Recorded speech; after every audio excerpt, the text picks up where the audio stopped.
మనకి కేశవరెడ్డి గారిని అర్థం చేసుకోవడం అంత సులభం కాదు. ఆయన జీవితం, ఆయన గురించి అంతా మాట్లాడుతున్నాం. రాజుగారు పాలు పోయమంటే అందరూ నీళ్ళే పోసినట్లు కేశవరెడ్డి గారి గురించి మాట్లాడుకుంటామంటే ఆయన ఎక్కడ పుట్టాడు ఏంటో కూడా మనం ఎవరూ మాట్లాడుకుంటాం. ఆయన సాహిత్యం గురించి వెళ్ళిపోయాం. కానీ రామకృష్ణ సార్ ఆయన ఎక్కడ పుట్టాడు, ఎలాంటి నేపథ్యంలో రచనలు చేశారు, ప్రపంచ సాహిత్యాన్ని ఎలా అధ్యయనం చేశారు, మొదలైనటువంటి అంశాలన్నీ కూడా మన ముందు ఉంచే ప్రయత్నం చేశారు. ఇంకా మాట్లాడించుకోవాల్సిన అవసరం ఉంది, సమయం ఉంది. మన కాల్పనిక సాహిత్యం గురించి పాఠం చెప్పించుకుంటున్నాం కాబట్టి ఖచ్చితంగా ఆయన మాటలు మనం అక్కడ విందాం. నిజానికి కేశవరెడ్డి గారి నవలలు నవలిక లక్షణాలను కలిగి ఉంటాయి.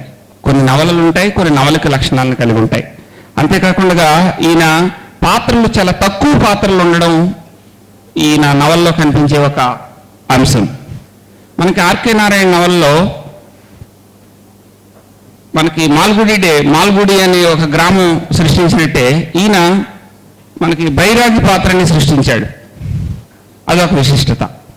తర్వాత ఈయన దాంట్లో సుంకేసుల సెట్లు ఎక్కువగా ప్రస్తావిస్తూ ఉంటాడు. మన రాయలసీమ వెళ్ళి ఆ సుంకేసుల సెట్లు ఎలా ఉంటాయో చూడాలనిపిస్తూ ఉంటుంది ఆయన రచనలు చదువుతూ ఉంటే. తర్వాత ఆయన వర్ణన చేశాడంటే ఆ వర్ణనకి ఒక కార్యకారణ సంబంధం ఉంటుంది.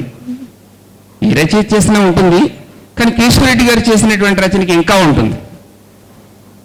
అంటే చెప్పవలసినటువంటి అంశాన్ని ముందే ఒక వర్ణన ద్వారా చెప్పేసి, అంటే జాగృతి కలిగినటువంటి పాఠకుడు చదువుతూ ఉంటే మనం ఆ వర్ణన బట్టి ముగింపు ఏంటో మనం అర్థం చేసుకోగలిగినటువంటి స్థితి ఆయన వర్ణనలో కనిపిస్తుంది.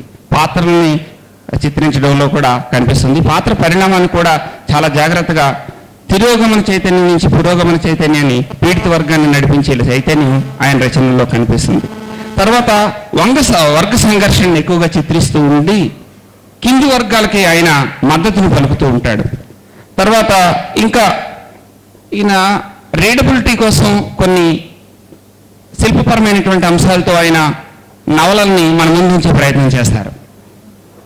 మనం ముఖ్యంగా ఆర్కిటైపల్ క్యారెక్టర్స్ అనేవి తెలుగు సాహిత్యంలో వచ్చినాయి. దీన్ని ప్రాగ్రూప విమర్శ అని అంటున్నాం మనం. ఈ ప్రాగ్రూప విమర్శకు సంబంధించి మనం చాలా లోతైనటువంటి చర్చ చేయాల్సిన అవసరం ఉంది. మనం మతం ఏ విధమైనటువంటి ప్రభావాన్ని వేసింది మన మీద, భూత వైద్యం మన మీద ఏ విధమైనటువంటి ప్రభావాన్ని వేసింది, ఇవన్నీ మన మనసుల్లో కొన్ని గూడు కట్టుకుని కొన్ని పాత్రల రూపంలో ఉంటాయి. అవి పంచభూతాలు గాను. తర్వాత దీన్ని సైకాలజీతో మిక్స్డ్ చేసి చెప్పవలసినటువంటి అవసరం ఉంది. కాబట్టి ఇవన్నీ కూడా నేను వీరభద్ర గారితో చర్చించినప్పుడు మా విద్యార్థుల కోసం, మా కోసం ఈ మ్యాజిక్ రియలిజం, ప్రాగ్రూపాలు, ముఖ్యంగా కేశవరెడ్డి గారి నవలల్లో ఉన్నటువంటి శిల్ప విశేషాలని ప్రధానం చేసుకుని ఆయన్ని మాట్లాడమని అడిగాం. మా మిత్రుడు మల్లిగొడ ప్రసాద్ ఒక రిక్వెస్ట్ చెప్పాడు. ఏంటంటే, మనం ఇంట్లో వ్యక్తుల్ని ఎవరిని కూడా ఆహ్వానించుకోము ఎక్కువగా, ఎందుకంటే అది మన ఇంట్లో కార్యక్రమం కాబట్టి నిజమే, నేను రామకృష్ణ గారికి మీకు నేను ఇన్విటేషన్ ఇవ్వలేదు, ఎందుకంటే మేము ఇంట్లో వ్యక్తులుగా అనుకున్నాము, కానీ ఇక్కడ బహిరంగంగా చెప్తున్నాం, మా ఇంట్లో వ్యక్తులుగా భావించి మేము ఇన్విటేషన్ ఇవ్వలేదు అని ఆయన సభాపూర్వకంగా చెప్పమన్నాడు. కాబట్టి చెప్తున్నాను సార్. తర్వాత ఫేస్బుక్ చూస్తున్నప్పుడు ఒక అంశం కనిపించింది మొన్న నాకు. ఒక ప్రముఖ రచయిత, ప్రముఖ కవి ఆయన ఫేస్బుక్లో ఒక వాల్లో ఒక బొమ్మని, ముఖ్యంగా ఒక కళాఖండాన్ని చూసి ఈ చిత్రం చాలా బాగుందండి, ఇది నాకు బాగుంటే నాకు సొంతం అయిపోతే ఎంత బాగుందని ఆయన మెసేజ్ పెడితే ఒక వారం రోజుల తర్వాత ఆ ఇంటికి ఆ కళాఖండం వెళ్ళిపోయిందంట. ఆ కళాఖండం పంపించింది ఎవరో కాదు, మన వీరభద్రుడు గారు. అది పొందింది ఎవరో కాదు, మనకు బొల్లోజు బాబా.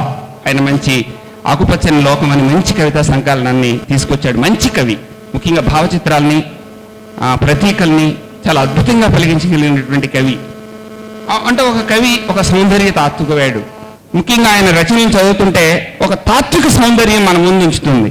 ఇప్పుడు ఆయన గురించి ఎంత చెప్పుకున్నా మనం ఎక్కువ అవుతుంది. సమయం మనం దృష్టిలో పెట్టుకోవాల్సిన అవసరం ఉంది. కాబట్టి అయినప్పటికీ కూడా మనకి వచ్చినటువంటి అతిథి కాబట్టి ఆయన గురించి చెప్పుకోవాల్సిన అంశాలు ఉన్నాయి కాబట్టి ఆయన్ని ప్రస్తావించాను.